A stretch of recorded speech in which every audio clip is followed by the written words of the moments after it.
of their own government's criminal actions around the world.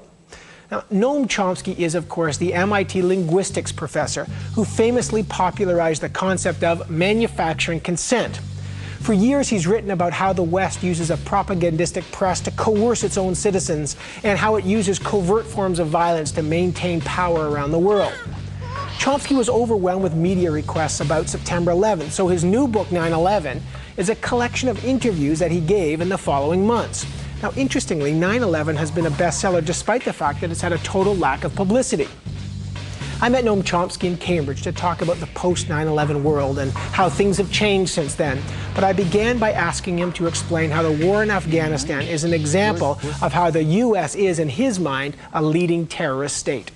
So on October 12th, I guess, a couple of days after the bombing started, Bush publicly announced to the Afghan people that we will continue to bomb you unless your leadership turns over to us people who we suspect of carrying out crimes, although we refuse to give you any evidence. Notice that that's a textbook illustration of international terrorism. 3 weeks later, by the end of October, the war aims had changed. Admiral Boyce, the British defense minister, he informed the Afghan population that we will continue to bomb you until you change your leadership. Well, that's an even more dramatic illustration of international terrorism. It had nothing to do with finding the criminals and bringing them to justice. If the United States is a leading terrorist state, if, as you say, Britain is another example of a terrorist state, how do you distinguish between that kind of what you describe as terrorism and what they are saying, Osama bin Laden, who's a terrorist? Make the distinction. It's very simple. If they do it, it's terrorism. If we do it, it's counterterrorism. That's a historical universal. You go back to Nazi propaganda, say, most extreme mass murderers ever. If you look at Nazi propaganda, it's exactly what they said. They said they are defending the populations and the legitimate governments of Europe. Well, let's talk about in the Middle East, for example, where Sharon says, we are experiencing terrorist bombings, and therefore we have to have a big operation in the West Bank and root out terrorism. And people say, hey, you're violating human rights. Yeah, this is the 35th year of a harsh, brutal, and vicious occupation, supported unilaterally by the United States, constant terror and atrocities. Suppose Palestinians say, well, we're under terrorist attack for 35 years, therefore we have a right to carry out suicide bombings. Which is what they say. Do you accept this? Does anybody accept it? Nobody accepts it. All right, then how come everyone accepts the Israeli claim to be doing it, which is a much weaker claim? They are the military occupiers. Those who defend suicide bombing, and they're very few, don't have a leg to stand on. Those who defend the Israeli atrocities, including the U.S. government, most intellectual opinion, a good bit of the West generally, yeah, they don't have a leg to stand on either, and they have a much weaker position. You asked us after September 11, one of your points is we ought to look in the mirror, we being America or the West, we ought to look in the mirror at our own. Was that a way of saying, look, people like bin Laden are angry at us for good reason? No, in other words, is there a way to justify? That's not what I was saying. The statement of mine that you just quoted is a very conservative statement. In fact, it was articulated by George Bush's favorite philosopher, Jesus Christ, who pointed out, famously defined the notion hypocrite.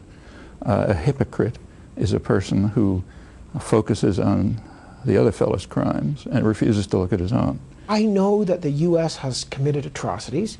However, they did oust a more brutal regime, the Taliban. There was that wasn't even a war aim. That wasn't even a war aim. Wasn't even a war aim. But is that a moral thing to do? They did get rid of a brutal regime. There was celebration in now. Good, fine. And let them bomb Israel and get rid of the brutal regime there. If we want to overthrow the regime of Uzbekistan, now a great favorite, but it happens to be not very different from the Taliban, the way to do it would not be to bomb Uzbekistan, but to support internal democratic forces and let them do it. And that generalizes around the world. Robert Kaplan, who writes about foreign policy, I spoke to him recently about his book, Warrior Politics, and I put some of your points to him. He said, I wish Noam Chomsky had been with me in Romania in the 70s or the 80s. Adult choice of foreign policy is made on distinctions. The argument that Chomsky makes has no distinctions because there's a difference between the quantity and the kind of dictators that America supported and the quantity and the kind of things we went in communist world for 44 years. Okay, so let's take his example of Romania, Ceausescu, hideous regime, which he forgot to tell you the United States supported. Supported right till the end, as did Britain. So the example that he gave is a perfect example, and it's a small example, because we support much more brutal regimes. Does that disqualify the U.S. No, from it doesn't. intervening in any other way? Look, the Taliban are a terrorist state. That fact doesn't disqualify them from bombing Washington. What disqualifies from doing that is even if they were Mahatma Gandhi, they shouldn't do it. Nobody except the ultra-right-wing jingoists like Kaplan is comparing atrocities by various countries. What honest people are saying is that we should pay attention to our own crimes and stop committing them. This would be true even if we were killing one person, okay? And it's even more true when we're killing millions of people. Do we need a constabulary, a force, a central force? In this case, it's America because it's the superpower, to sometimes use unjust means in the service of just causes. What are the just causes? What was the just cause in, for example, slaughtering Kurds in southeastern Turkey? What was the just cause? What was the just cause in supporting Suharto when he killed a couple 100,000 landless peasants in Indonesia, went on to become one of the biggest torturers in the world, and then slaughtered a third of the population of East Timor? What was the just cause? What was the just cause when we invaded South Vietnam 40 years ago, ending up killing millions of people, leaving the country devastated, they're still dying from chemical warfare? What was the just cause? Can I continue? Yeah, the just cause for people like Kaplan is we did it. Therefore, it's a just cause. You can read that in the Nazi archives, too. Of course, we've had Kaplan on, and there is a raging debate about the just cause of foreign policy. But when we come back, Noam Chomsky says that the U.S. not only blocked Mideast peace and has always done so, it actually escalates the violence. And who are the war criminals? Guilty. Bush, Clinton, Kennedy, Eisenhower, all of them. Come on back for more Noam Chomsky.